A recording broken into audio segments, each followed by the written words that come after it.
Hey, well, welcome back to another episode of The Wealth Alchemist.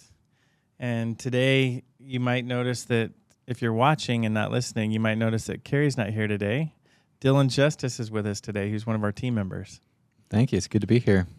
Dylan and I spend a lot of time together when we're going between offices, and we have some great conversations, and I've really gotten to know him well. And he's the youngest member of our team, though I won't displace youth with wisdom. He's still incredibly intelligent and a wonderful addition to our team. And as many of you that have worked with him know, he just does an excellent job taking care of our clients. Well, thank you. I appreciate that. So since probably not everybody knows, how old are you, Dylan? I'm 23. 23. And when did you graduate from WP Carey? It would have been 2 years ago when I was 21. So you graduated a little early. Yes. So proof that he's a really smart guy. I just wanted to throw that in there. So Dylan, tell me a little bit about, your background, because I think it's relevant in how you see the world and how you think. So tell us a little bit about your background. Yeah, of course. Well, I grew up in Payson, much like a lot of the other people in the office. Played sports all throughout high school. Kind of grew up to a small town and moved down here to the city, and that was a little adjustment. But graduated school in 3 years, and then I worked in the mortgage industry for a year, and then decided after that to come here, and things have been better since, so I haven't looked back. Awesome. And one of the things, we were talking, and I know Dylan's parents, they're wonderful parents, and he's got a great support network around him, and has had a really good life and made good choices, and as has his family. And when we were talking on one of our trips back from Tucson, we're kind of throwing around just, what do young people worry about? And by young people, let's say just getting out of college or just starting a life and skipped college, but getting into the real world where they have to make their own bills. And so I asked him the question. So I'll ask you the question again. What are some of the things that you or friends of yours talk about when you're saying, gosh, I just don't know if I'm going to have enough for this, or what do you worry about, if you worry about anything? Yeah, I know friends that don't worry at all, but I'd say for the most of us, housing, renting, or trying to buy, some of it seems out of reach, but you can't control that. And then having enough money for retirement, that's always huge, at least personally. And then a lot of the people that are just graduating college, my brother, especially one of them, are just really realizing how expensive life in general really is. Yeah, it's a shocker. I mean, it's every once in a while, and I'm going to be real careful. I'm going to say it anyway because I started to say it now. I can't back it up, but every once in a while I go to the grocery store. I hate to admit it. I don't go to the grocery store very often, but when I do, I am shocked. I mean, it's expensive. When you are talking about, let's just take you for example. What is the number one thing you worry about? Having enough money to retire the way that I would be comfortable living. Yeah. That's the biggest thing. I love how you prefaced it. Or not really prefaced it, but summarized it the way I would like to be living. A lot of people say, I want to retire, and you say, okay, well, paint that picture for me. If I'm retired, is that I get up in the morning, I go fishing? If I do go fishing, am I on a little rowboat, or am I on a boat like Dylan's that is a bass boat? It's got an engine and all the cool equipment. He used to work at Bass Pro while he was in school, and he's got all the best equipment, by the way. And if you need any fishing help, talk to Dylan. He's got all the answers there. But when you go right to retirement, I think that also shows some wisdom on your part. I mean, the reality is you can borrow money for a lot of things, right? Yeah, of course. What are some things you can borrow money for? A house, a car, a boat, land, anything you can really think of, as long as you're willing to pay for it. Everything except retiring. Yeah, I haven't found anybody yet who will loan money for somebody to retire. And if anybody out there's got some ideas, by all means, let me know. But that's why it's funny how you look at lots of different faith-based books. You look at wisdom from college. You look at financial, how to handle your finances 101. And what do they always say? They say, pay yourself first. And it's because, number one, having money really translates to freedom. And knowing that your end of life is going to be just as good, if not better, as the rest of your life, it means your future, as Dan Sullivan would say, your future is always bigger than your past. It gives you something to look forward to. So it takes a lot of weight off your shoulders.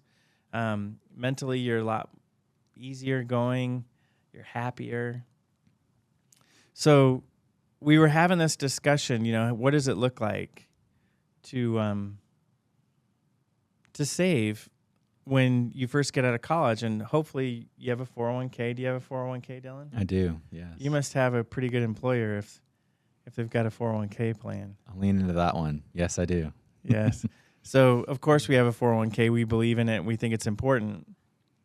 I ran some numbers, and I just based it off a fictitious $50,000 income. So I would say that's probably a decent estimate for somebody that is educated, goes into their first job, $50,000. You decide to go ahead and save 10%. So 10% is $5,000. Your company matches you 5% of your salary, so that's $7,500. If your income never went up and you never added any money to it, and you were earning 8% annually, that would be $925,000 at age 65 from age 25, and you're only 23.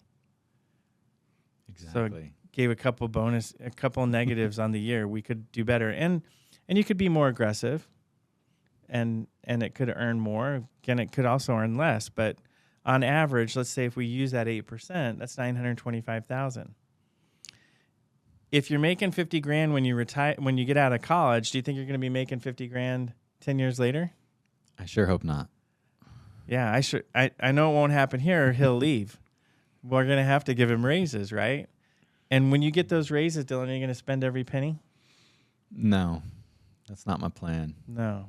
My biggest plan is to not increase my spending habits proportionally with how much more I get paid. Yeah, that's right.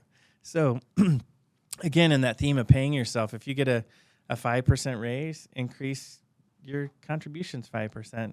And then inevitably, or not inevitably, but in many cases, you end up doing what in 4 or 5 years? Probably starting a family. Start a family, you partner up. Some big life changes. And that your partner's probably working. And so let's say that they're also making about the same amount of money. So you double that. Now we're starting to talk real money, a couple $1 million at 65. Probably, really probably not enough. So those escalations, when you look out that far, it's not going to buy you as much. But if you continue to escalate your payments to yourself, probably be all right. Yeah. And starting early, I think, is going to help a lot with that. Starting early, doing it what we call dollar cost average. You want to explain dollar cost averaging? Yeah, it's just putting in money month after month or quarter after quarter, putting it in, and eventually over time it works out to be cheaper per share or per unit. Most of the time, right? Mm-hmm. Almost always. Not necessarily always, but typically that dollar cost averaging works out in the long run. Do you think if somebody's young and they have a 20-year time horizon ahead of them, should they be more growth invested, or would you say they should be more conservative? I'd say it depends on, if you don't need the money for 20 years, I would say growth oriented. If you're not going to need it, the whole goal is to use it in 20 plus years. You might as well grow that as big as possible.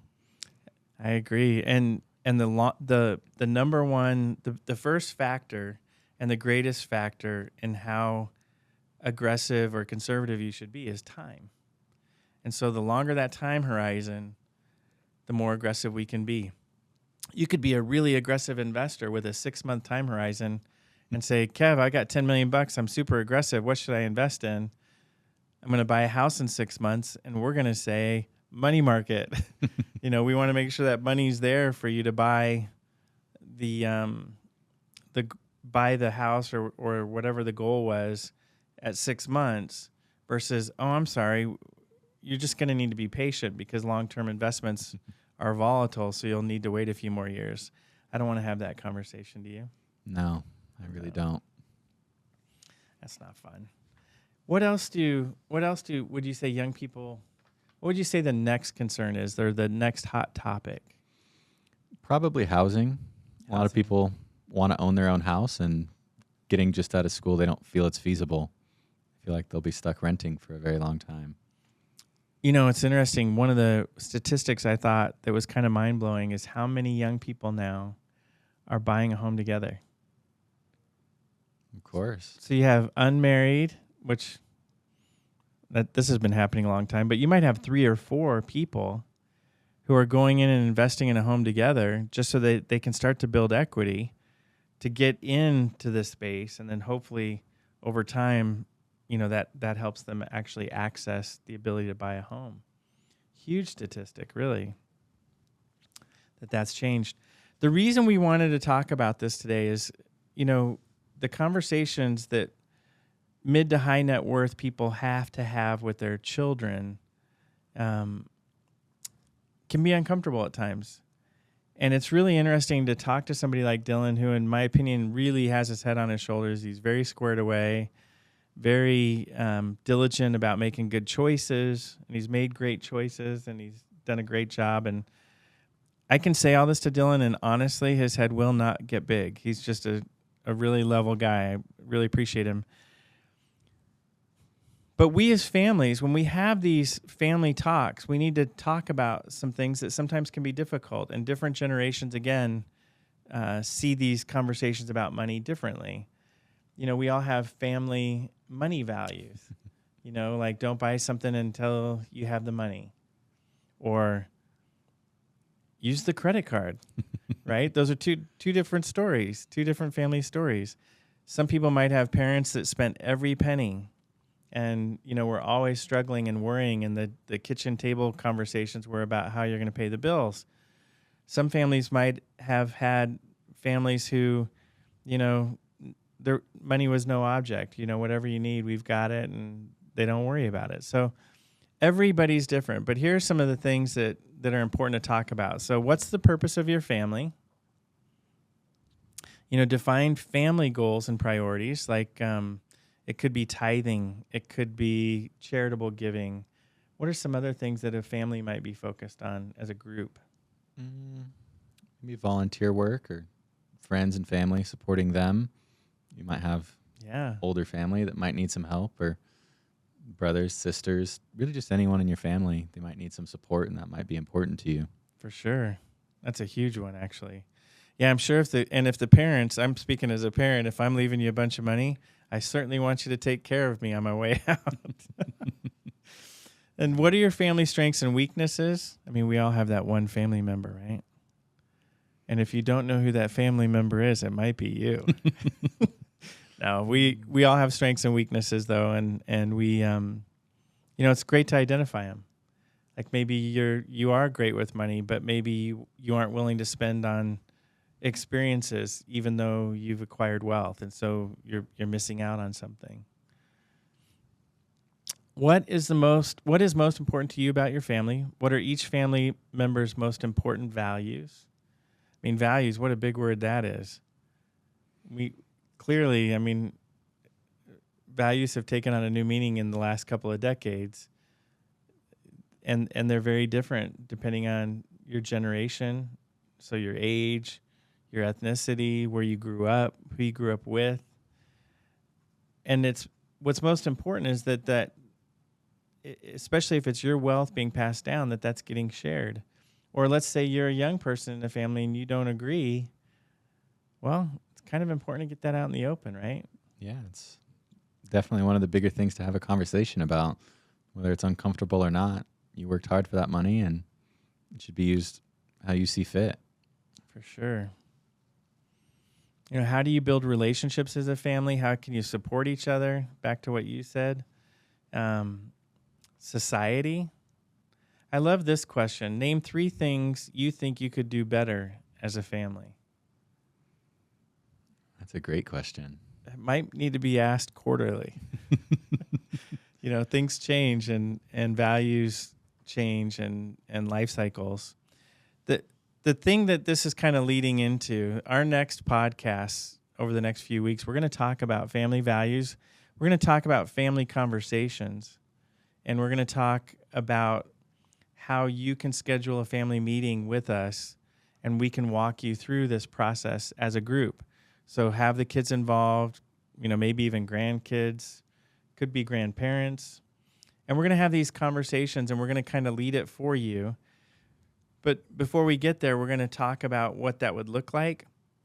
And we're going to share some experiences with permission of some of the things that have come out of these meetings and how it's made the family dynamic even better and ensured mom and dad or grandma and grandpa that, the kids are gonna not just do, but do well. Yeah. Anything else you can add to that? Just as a young person, and if I was gifted a large sum of money, I would probably be fairly uncomfortable and not know what to do with it. So if you started early and I was familiar with someone already, when something like that happened, it would definitely make it easier and just a lot easier to stomach and have a plan going forward. Wow, that's actually a really good point of view. And I feel a little silly I didn't notice it. I'm glad you brought that up. That's awesome.